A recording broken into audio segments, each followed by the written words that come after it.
Hi, welcome to Channel Divine Reflections. In a world drowning in wickedness, one man stood apart, a man of faith, a man of obedience, a man who walked with God when no one else would.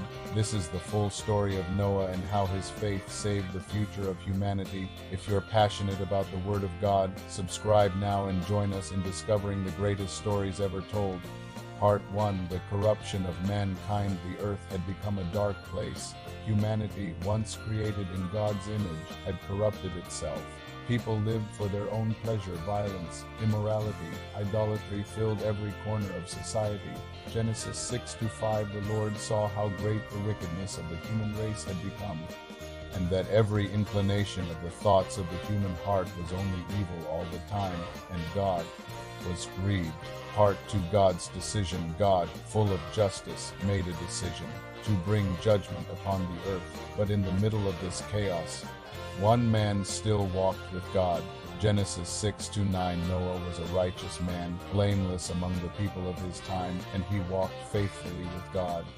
Would God find you faithful like Noah today? Tell us in the comments, how would you live differently if the world turned away from God? Part 3. The command. God spoke to Noah and gave him a mission that made no sense to the world. Build an ark of cypress wood. Genesis 6:14. A massive vessel longer than a football field to save his family and pairs of every animal. Noah was not a shipbuilder. He wasn't a warrior. He was just a faithful man, and that was enough. Part 4. Faith in action. For decades, Noah worked on the ark. People laughed. They mocked. They called him insane. Rain, a flood? That's never happened. But Noah didn't waver. He kept building, because true faith isn't just what you believe. It's what you do with that belief. James 2:17. Faith by itself, if it is not accompanied by action, is dead. Part 5. The animals come. Then the miraculous happened. Animals came in pairs from every direction.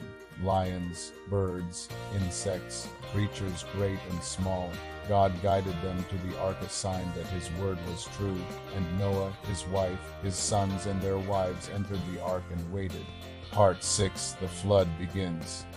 On the day God had appointed, the skies opened, the rain poured, the fountains of the earth burst. Rivers overflowed, mountains disappeared beneath the water.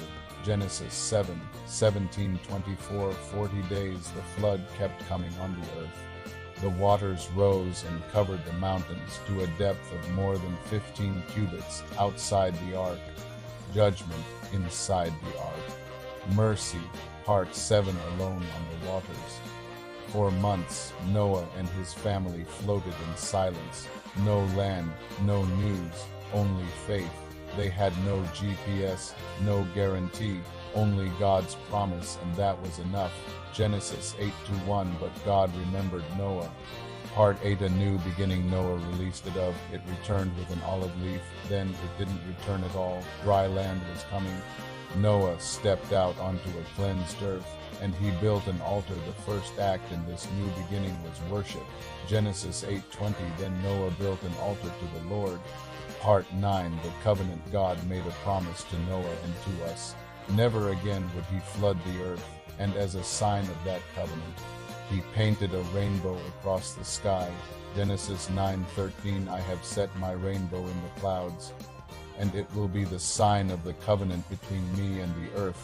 The story of Noah is more than a children's tale. It's a call to faith in a faithless world, a reminder that obedience saves, and that God keeps his promises. If you feel inspired by Noah's story, write "I choose faith" in the comments. Like this video, share it with someone who needs encouragement, and don't forget to subscribe for more powerful Bible stories.